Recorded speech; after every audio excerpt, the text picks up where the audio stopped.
Good morning, everybody. This is Chris Robinson, Robinson Ag Marketing, with today's pre-opening grain and livestock comments for Monday, April 20th. Kind of a quiet night, surprising, given the news. Crude oil did trade as high as 91, but it's trading about 88 bucks right now. That's only up. I put only in quotations, about 470. A lot of people thought it would be a lot higher given what's going on in Iran. I think that's going to be an hour by hour situation. We did do a lot of downside push last week. I think, for moving forward, basically it's going to be, is 80 bucks going to hold? If 80 bucks fails, then we're rapidly going to go back down to 70. In the meantime, I think we probably trade here between, 80 bucks and 100 bucks. And so I don't care if you're bullish or bearish. If you get long or get short crude oil, you're probably risking 10 bucks every time you hit the word send on your computer. So just be careful. Ditto for silver. Silver's trading between 78 and 80. Silver's had a good bounce off that low at 61. A lot of people are wondering if we can get above 85. I'd be very, very careful though, because it's all about what's going on in Iran.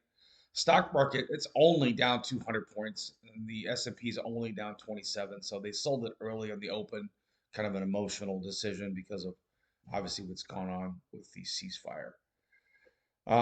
In the grains, a nickel range in corn, an 8 cent range in beans, about a 9 cent range in wheat. Wheat was a slightly higher, 3 cents. Kansas City is the leader there, up 6 cents. Again, that's all coming off dryness. And now we did get here in northern Illinois. Um, we got down below freezing last night, so I don't know if that's going to impact anything at all. But we'll see if that's friendly. Right now, the charts aren't saying anything like that. I believe that seeing these corn still sitting here at 475 and November beans sitting at 1155. Granted, the low for the year for D's corn was 45, the high was 98.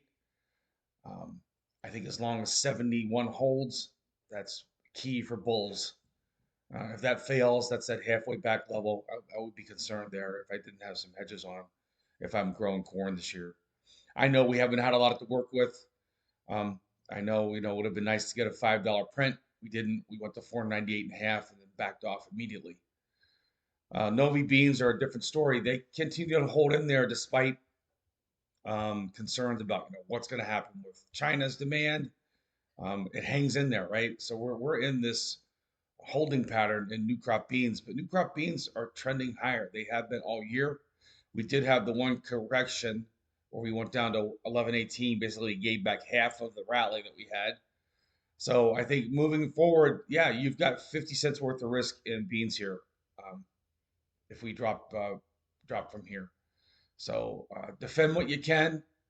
I don't know where we're going to be a month from now. I'm not one of these advisors that says, trust me, my crystal ball says this.